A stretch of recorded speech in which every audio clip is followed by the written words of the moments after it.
जय श्री राम साथियों। आज हम गोहत्या पर बात करेंगे।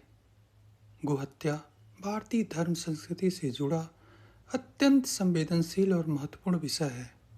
इसे भावनाओं से नहीं बल्कि शास्त्रीय साक्ष्यों, ऐतिहासिक संदर्भ और धर्म के विकास क्रम को समझकर देखना चाहिए। ऋग्वेद, यजुर्वेद, सामवेद और अथर्ववेद में गाय को अग्ना कहा गया है, जिसका अर्थ है जिसे मारा न जाए। ऋग्वेद में गाय को माता, धन और समृद्धि का स्रोत कहा गया है। अनेक मंत्रों में गाय के वध की निंदा की गई है। अथर्ववेद में वर्णन है, माता रुद्राणाम दुहिता वसुनाम स्वसादित्यानाम अमृतस्य नाभि, अर्थात गाय रुद्रों की माता, वसुओं की पुत्री और अमृत का केंद्र है। गाव सर्व सुख प्रदा, गाव पवित्र मुक्तमम, यानी गाय सभी सुख देने वाली और परम पवित्र है।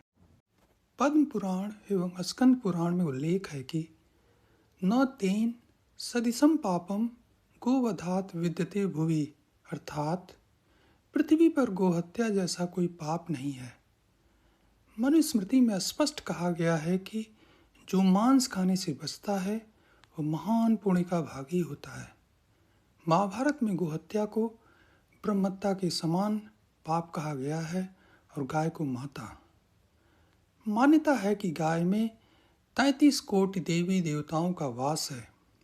गो सेवा को महापुण्य माना गया है। गाय केवल पशु नहीं बल्कि जीवन व्यवस्था का आधार है। आयुर्वेदिक एवं वैज्ञानिक दृष्टि से पंचगव्य को औषधि माना गया है। उपनिषदों में अहिंसा, करुणा और आत्मज्ञान पर बल है। यहाँ भी पशु हत्या का स्पष्ट विरोध मिलता है। मनुस्मृति में कहा गया है, गवा मांसम च यो भुक्ते स नरो नरकम व्रजेत, अर्थात जो व्यक्ति गाय का मांस खाता है वह नरक का भागी होता है। अब प्रश्न यह है कि फिर गोमांस खाने की बात कहाँ से आई? कुछ आधुनिक इतिहासकार ऋग्वेद के उच्छन या अतिथि सत्कार जैसे शब्दों की गलत व्याख्या करते हैं। उच्छन का तात्पर्य वैल या वृषभ है, गाय नहीं। अतिथि यज्ञ में हिंसा का प्रतीकात्मक अर्थ भी लिया गया है। बाद के काल में अहिंसा प्रधान हो गई और गोरक्षा सर्वोच्च मूल्य भी बने। किसी भी प्रमाणिक शास्त्र में यह नहीं लिखा है कि सामान्य समाज गोमांस खाता था। अगर इस्लाम की बात करें तो कुरान, हदीस और शरीयत में गोहत्या का प्रत्यक्ष निषेध नहीं है, बल्कि सामान्य रूप से हलाल पशुओं के ज़ब्ह की अनुमति मिलती है, जिसमें गाय भी शामिल है। कुरान में कहा गया है कि हलाल पशुओं को अल्लाह के नाम पर ज़ब्ह करना जायज़ है।